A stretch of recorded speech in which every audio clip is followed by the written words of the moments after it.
Bom dia, amigos e amigas. Bom dia, senhores e senhoras. Eu sou o Daniel Nonato e vamos nós nessa viagem aqui em nosso veículo. Graças a Deus, a gente desde o caminho, vamos com a graça de Deus. A gente inicia esse terceiro domingo da Páscoa e a gente vai caminhando, vai rezando e lembrando da liturgia de hoje, antes que a gente esqueça, né? Atos capítulo 5, versículo 27b ao 32. Depois, versículo 40b ao 41. O salmo é o Salmo 29, entre parênteses, Salmo 29, entre parênteses, Salmo 30, cujo refrão diz: Eu vos louvarei, Senhor, porque me salvastes. E a segunda leitura de São João Evangelista, o Apocalipse, capítulo 5, versículo 11 ao 14. E o Evangelho, nós vamos meditar nele, Evangelho de João, capítulo 21, versículo 1 ao 19, embora a igreja nos orienta que a gente pode fazer um texto mais curto, mas a gente sempre pega ele inteiro. Lembrando que na semana passada nós tivemos esse mesmo texto dentro da oitava de Páscoa, retrasada, desculpe, na oitava de Páscoa. E a gente vai hoje entrando nesse evangelho, lembrando que a semana passou, toda a polêmica da camisa vermelha da seleção, vai ter camisa vermelha, não vai ter camisa vermelha, e todas as polêmicas que acontecem durante esse período que nós estamos vivendo, onde as pessoas costumam, às vezes, centralizar as suas ideologias, as suas bandeiras, às vezes da maneira, desculpe, vou usar um termo aqui, mais tolas, porque independente da cor da camisa, o que a CBF quer e o que a Nike quer é vender camisa. Vermelha, azul, cor de abóbora, rosa-choque, lilás, arco-íris. O negócio deles é vender. Mas o evangelho de hoje, evangelho de João, que a gente lê sempre no período pascal, nos dias mais festivos da igreja, lembramos que o nosso calendário litúrgico se organiza em A, B e C. O ano A, a gente lê o evangelho de Mateus. No B, a gente lê o evangelho de Marcos. O ano C, a gente lê o evangelho de Lucas. Antes que a gente fique preso aí, dirigir e falar ao mesmo tempo é complicado. Mas aí, nesse sentido, a gente vai colocando que o evangelho de João fica para momentos fortes, como, por exemplo, o evangelho dele entra hoje nesse sentido aqui, quando a gente vai celebrar aí o período pascal. E aí, considerando aí que o evangelho de João ele é um evangelho, o último a ser escrito, ele já tem uma maturidade, como diria Carlos Antônio, né? Ele diz que o evangelho de João ele já tem uma maturidade da comunidade. Então, esse capítulo 21, de verdade, alguns autores dizem que não é de João, foi um acréscimo. O que dá para entender que é de João, porque o João é o que reconhece ele.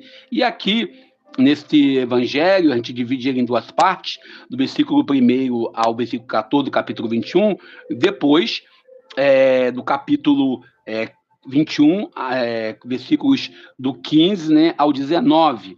Mas aqui a gente vai ver, primeiro, são 7 pessoas: Pedro, Tomé, Natanael, os 2 filhos de Zebedeu, os 2 discípulos sem nome. Este número representa aí para a gente as 7 igrejas de Apocalipse, no seu capítulo 1, versículo 4. E a gente ainda vai olhando aí que o 7 sempre aparece na Bíblia, né? São 7 diáconos, 7 dias Deus criou o mundo, é a perfeição. E também, né, a gente encontra na igreja 7 sacramentos, ou seja, a comunidade ela está aí vivendo no contexto do seu tempo. Primeiro momento, você tem a comunidade trancada por medo, domingo passado. Sendo que, nesse contexto agora, a comunidade cria sua capacidade e consegue sair, né, de si mesmo, e Pedro resolve voltar à atividade no meio da noite. Ou seja, aqui você pode fazer uma leitura teológica, que a comunidade sai às escuras para pescar e não consegue pescar. Por quê? Porque lhe falta a luz de Cristo. Ou seja, a comunidade, a falta da luz de Cristo, a falta daquele que nos dá, né, uma iluminação. E aqui a gente entra ainda nesse contexto aqui, que Jesus está à margem. Jesus à margem, no lago, né, é uma margem que nós podemos ler ainda hoje quantas pessoas estão à margem da nossa sociedade e nos pede comida, alimento mesmo, na minha porta mesmo, de vez em quando pode algumas pessoas pedindo, tem alguma coisa para comer, tem um alimento, e você vê claramente que essa pergunta é uma pergunta simples. Ontem eu estava no ponto do ônibus, desculpe, em Nova Iguaçu, e aí um rapaz me parou e falou assim, moço, dá para o senhor me comprar minha bala? Pois eu preciso comprar remédios para minha mãe que está doente. Outro dia, no ônibus também, indo para o trabalho, tinha um pai com um filho autista, e o filho sentou do meu lado e começou a perguntar o que eu estava fazendo. Eu estava escrevendo no celular, então ele ficou perguntando o que eu estava fazendo. Eu estava escrevendo um artigo e a gente começou a trocar um pouco de ideia. Ele percebe que eu não tenho muita capacidade para lidar com pessoas especiais, mas eu me esforcei o máximo, até porque devemos nos esforçar para entender o outro. Ou seja, e aí você vê que é uma pergunta simples que ecoa a nossa cabeça, né? As questões econômicas, espirituais, as questões de uma sociedade cada vez mais marcada pela ideia do consumismo. E Jesus, à margem, ele pede alimento aos discípulos. E os discípulos não o reconhecem de imediato, embora saibamos que em outros momentos, nos evangelhos sinóticos, lá em Marcos capítulo 1, versículo 17, em Mateus 4, 19, em Lucas 5, 10, Jesus apareceu à beira do mar e pediu para os apóstolos jogarem as suas redes para pescar de forma correta. A gente vê que as pescas, a caminhar sem Jesus, não produz muito fruto. E aí você vê claramente que Pedro reconhece Jesus após o discípulo amado. O discípulo amado reconhece o mestre. O amor que nós podemos entender no contexto bíblico, teológico, o amor que nos impulsiona, que nos faz entender. O evangelho de hoje ainda mostra que Jesus estava à margem já com peixe e pão, fazendo um resgate cultural lá do profeta Isaías, capítulo 55, versículo 1, vinde comer, o autor fala, vinde comer sem pagar, sem dinheiro. Interessante ainda é que Jesus está com a mesa posta, pedindo comida, e você vê que os apóstolos o autor aqui faz questão de destacar que eram 153 peixes, e a gente tem essa imagem do peixe na brasa, remete novamente, de forma poética e profética, que nós citamos aqui, também fala da sede e da fome que nós, às vezes, temos de Deus. E nesse contexto ainda, a gente olha o versículo 15 ao 19, quando temos aí o centro do mistério de hoje. A gente, de comunidade diferente, de povo diferente, a gente olha bem Jesus perguntando 3 vezes a Pedro, Pedro, tu me amas? Pedro, tu me amas? Pedro, tu me amas? E você percebe claramente que Pedro está sem jeito, Pedro tem dificuldade de responder. E ele vê claramente que ao colocar-se aí, nesse período de conclave, a confiança na capacidade de Pedro, colocar-se aí a confiança que Pedro irá fazer um bom trabalho, é algo que nós devemos entender como essencial. Aqui se dá a primeira ordenação, vamos dizer assim, que é a partir do amor que nós somos enviados em missão. Não adianta a gente colocar aí litros e mais litros de óleos, não adianta a gente querer bancar os poderosos, e aí você lembra muito bem quando São Paulo Apóstolo fala para a gente que tudo pode ser considerado como titica, né? Como esterco. Francisco Rufino gosta de fazer essa fala. Se você tem um ministério, seja de bispo, ou de padre, ou de pastor, só para autopromoção, só para conseguir por vaidade. Então, o seu ministério não passa de cocô, literalmente, sem querer ofender ninguém. Aqueles que ficam preocupados em ter a mitra na cabeça, em ter báculo, em ter capas, em ter coisas caras, simbolismo do poder ou do serviço na visão deles, e não têm um profundo amor pelo mestre, olha, era melhor usar um monte de cocô na cabeça ou no corpo inteiro, que seria mais proveitoso. Porque o evangelho exige de nós o amor. Não o amor qualquer, o amor que nos leva à margem, que leva ao encontro de Jesus marginalizado. Lembrando aqui ainda de padre Júlio Lancelotti, que às vezes é tão defamado por alguns que se dizem perfeito. Sem esquecer que o documento de Aparecida, né, no número 33, nos lembra, né, eu lembro até hoje do texto que nós produzimos falando sobre pobreza. Recorda o discípulo missionário deve escutar o clamor do povo e discernir a fé diante da realidade.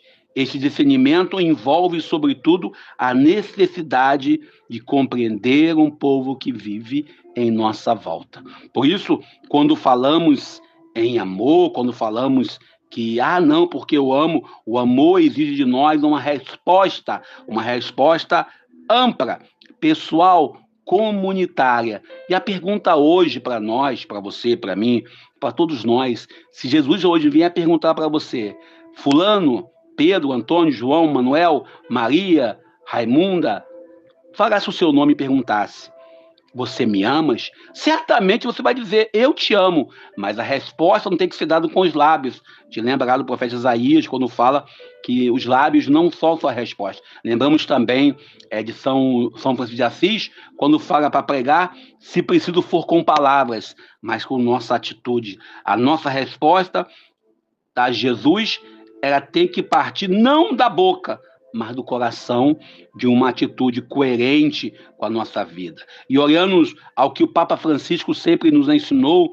Evangelho Gáudio, não podemos mais ficar tranquilos esperando passivamente em nossas igrejas, em nossas comunidades. É preciso ir ao encontro dos feridos da história e insistir que a igreja deve ser um hospital que está aberto para atender, para socorrer, uma casa de portas abertas, nesse tempo onde você vê tanta gente preocupada em excluir, em colocar para fora, em deixar a pessoa à margem. O evangelho de hoje ainda nos questiona a nossa forma de rezar, até mesmo pelo conclave. Hoje, as pessoas estão cada vez mais preocupadas em ter a nomeação do Papa, a escolha do Papa tem que ser esse porque esse é mais conservador, tem que ser esse porque esse é mais liberal, tem que ser aquele porque é de centro. Quando, na verdade, o que nós queremos que tenhamos, até que começa dia 7 o conclave, que tenhamos um Papa segundo o coração de Deus. E começa a aposta, se vai ser João 23, se é João 24, se vai ser Bento 17, ou se vai ser Francisco II, ou se vai ser Inocêncio não sei o quê, ou Paulo VII, ou João Paulo III. O que nós temos que entender é que nós, cristãos católicos, devemos pedir que Deus nos dê um pastor que consiga honrar e levar à frente esta barca que Pedro guiava. Lembrando que o evangelho de hoje é um chamado seriamente ao ministério, mas é a partir do nosso amor. É o discípulo amado que reconhece Jesus. É o discípulo amado que reconhece. E Jesus pede a Pedro, pergunta a Pedro se Pedro o ama, se Pedro de fato está disposto a apacentar as ovelhas. É a partir do amor que nós devemos buscar os ministérios, não a partir da chance de ter carro novo, de ter roupa nova, roupa lavada ou comida na mesa. Jamais podemos levar isso, o ministério, como uma profissão, pois ser padre, ser pastor, ser bispo, ser diácono, não pode ser tocada pelo carreirismo. Nesse tempo de conclave, onde você vê cada vez mais pessoas, bispos, cardeais, preocupados em ter o primeiro lugar. E Jesus aqui pergunta, Pedro, tu me amas? E a resposta de Pedro, sim, Senhor, tu sabes que eu te amo.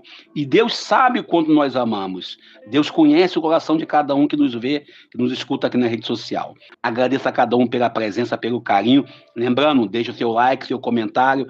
A sua participação é muito importante para a gente continuar produzindo. Lembrando que mês de maio a gente faz 15 anos de canal aqui. Então você se inscreva no canal, por favor, tá? Esse mês de maio de 2025. Fiquemos com Deus. Que o bom pastor, o Senhor, que pergunta para a gente se nós o amamos, possa nos ensinar a amá-lo. Não por privilégio, não por posição social, mas por um amor serviçal comprometido com a vida. Fiquemos com Deus. Eu sou Daniel Nonato.